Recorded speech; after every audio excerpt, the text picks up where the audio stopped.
Falcon 9 tanks are pressurizing for strong back retract. And there's a nominal call out there as we prepare for strong back retraction. We should be seeing those clamp arms open in just about 20 seconds from now. Now those clamps help stabilize the second stage during fueling and prevent movement in high winds. Once they're open, the rocket will be fully free at the top, but will still be held down at the base.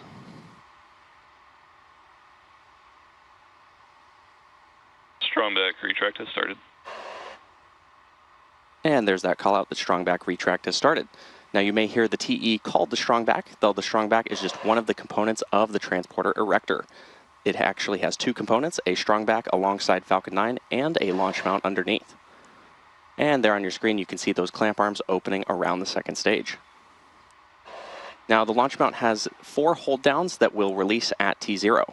The TE also does a lot of heavy lifting as it rolls Falcon 9 out to the pad, raises it vertical, and stays connected to the rocket through the final seconds before launch. It also provides fuel, power, telemetry, and command connections between ground systems and the vehicle. And there you can see that strong back reclining away from Falcon now that those clamp arms are open.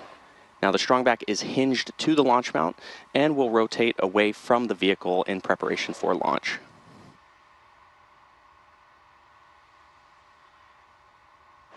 Now coming up shortly, we should hear the call out indicating that LOX loading has finished loading on the Falcon 9 first stage. Should be expecting that call out in just about 18 seconds from now.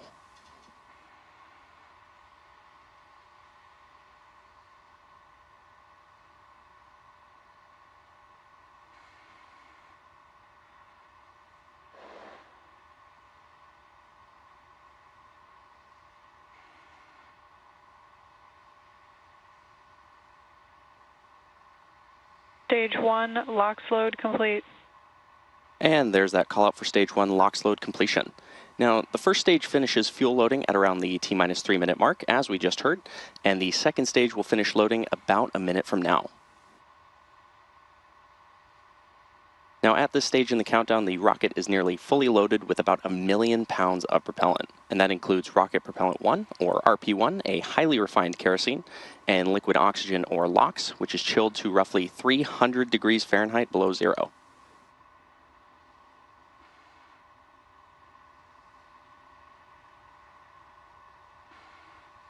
And looking ahead in the count at T-minus 60 seconds, Falcon 9 will enter startup. And at that point, the rocket's onboard flight computers will take over. And from that point onward, the countdown will be fully autonomous. Just inside of T-minus 2 seconds, the 9 M1D engines will ignite. And then once they're at full power, we'll see Falcon 9 lift off from the pad and begin its climb to orbit.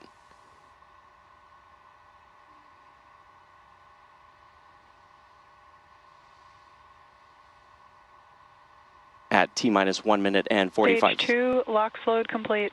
And there's that call out for stage 2 LOX loading completion. So at this point, Falcon 9 is now fully loaded with 1 million pounds of RP1 and LOX.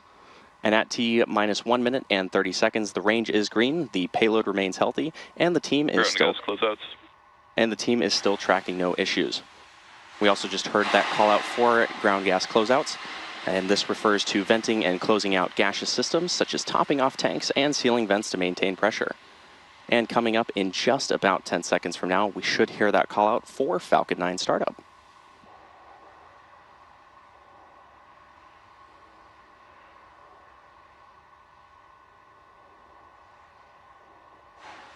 Falcon 9 is in startup. And there's that call out for startup. At this point, the autonomous flight computers have taken over the launch countdown, and both stages are pressurizing for launch. We're now just waiting for the final go, no-go from the launch director for tonight's mission. Launch director, go for launch. And great news there, the LD has given the final go. So let's sit back and watch as Falcon 9 takes NROL 179 to space.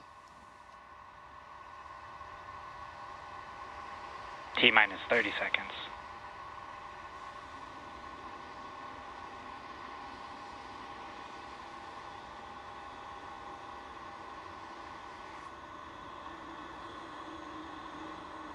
T-minus 15. T-minus 10, 9, 8, 7, 6, 5, 4, 3, 2, 1.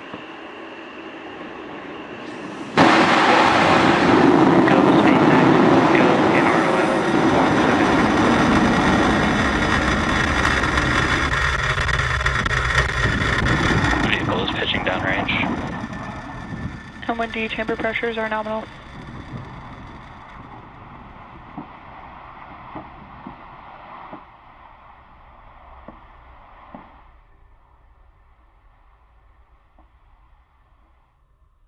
At T plus 30 seconds and counting, Falcon 9 has successfully lifted off from Space Launch Complex 4 East at Vandenberg Space Force Base in California. We'll now be throttling down the engines to prepare for max Q, which is the point of maximum aerodynamic pressure. Power and telemetry, nominal. And nominal call out there. Max Q is the point of maximum aerodynamic pressure during ascent. And max Q occurs when the combination of speed and air pressure puts the greatest stress on the vehicle. Falcon 9 is supersonic. And there's that call out that Falcon 9 is now supersonic. We should be hearing that call out for max Q in just a moment. Max Q. And there's that call out for max Q.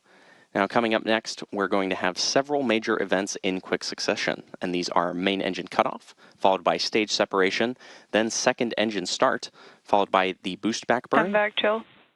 Nominal call out there for MVAC chill. Boost back burn, and then followed by fairing separation. Main engine cutoff, or MECO, is when all 9 engines on the first stage shut down. This is then followed by stage separation, where the first and second stages are pushed apart. Immediately after, the second stage engine will ignite to continue pushing toward orbit, and shortly after, the first stage will start a boost back burn, putting it on track for landing back near the launch site. Now, this series of callouts we should start hearing this series of callouts in just about 15 seconds from now.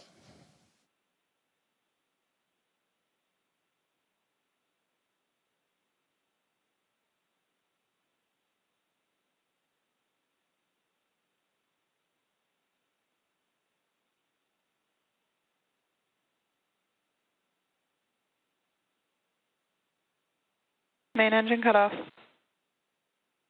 Stage separation confirmed. MVAC startup. Stage 1 boost back startup. And there were those callouts for MECO, followed by stage separation, and then SES1, and the start of the boost back burn. Coming up next, we'll have fairing separation.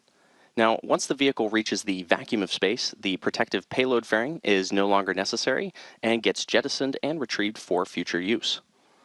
Also, as a reminder, we will not be showing any views of Stage 2 today.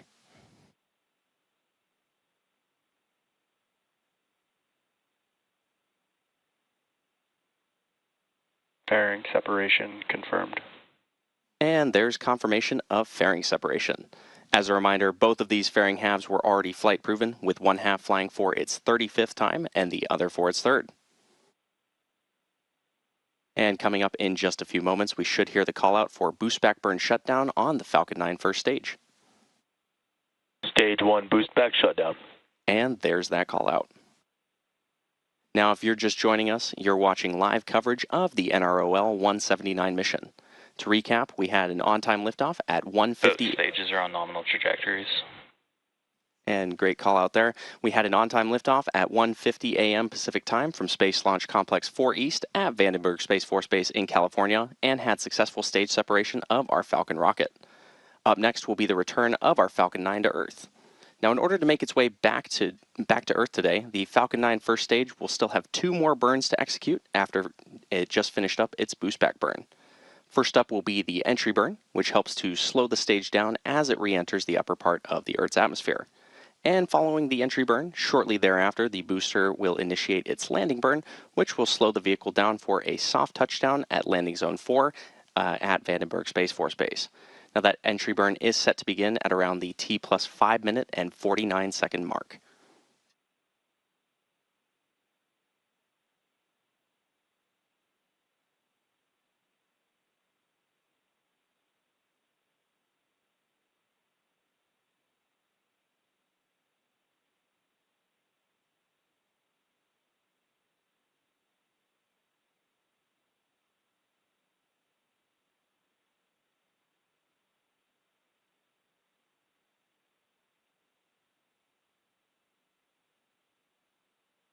Now, during the entry burn, Falcon 9 will be decelerating by firing its Merlin engines in the direction it's moving. and this causes the rocket to fly through the engine's exhaust gases, which deposits a layer of soot on the vehicle surface. And this is what gives our flight-proven vehicles their characteristic look. And that soot comes from the carbon-based fuel that Falcon 9 uses, and with each flight, the soot builds up a little more on the outside of the vehicle.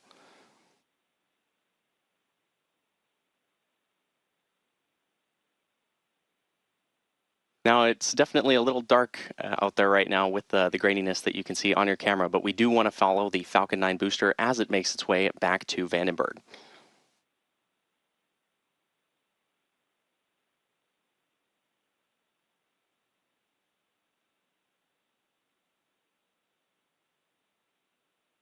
Stage 1 entry burn startup.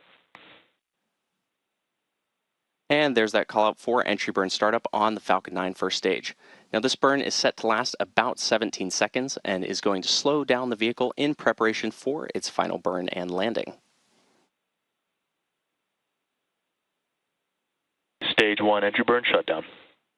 And there's that call out for entry burn shutdown, signifying the completion of the Falcon 9 first stage entry burn.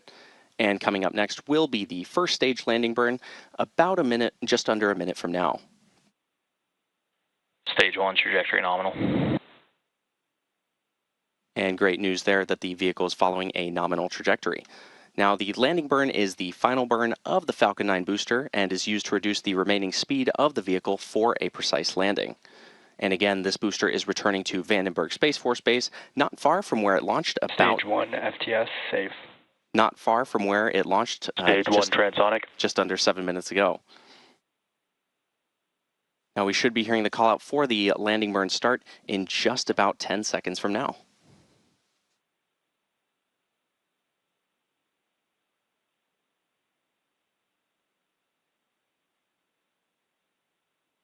Stage 1 landing burn. And there's that call out for the Falcon 9 first stage landing burn.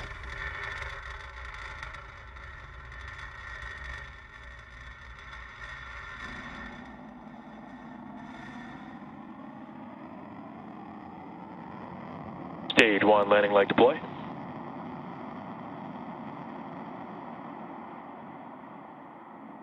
Stage 1 landing confirmed. And another successful landing of our Falcon 9 rocket. And as a reminder, this was the third flight for the booster supporting tonight's mission. And as mentioned at the top of the program, we will not be showing any Stage 2 or deployment views today at the request of our customer. So with the successful recovery of that first stage, we'll be bringing our live mission coverage to a close. We'd like to thank the National Reconnaissance Office for entrusting us with today's mission, as well as the Range and FAA for their support. And if you're interested in more launch coverage, head on over to spacex.com/launches for the most up-to-date information. And of course, remember to follow @SpaceX on X for more updates. Thanks for joining, and we'll see you again soon.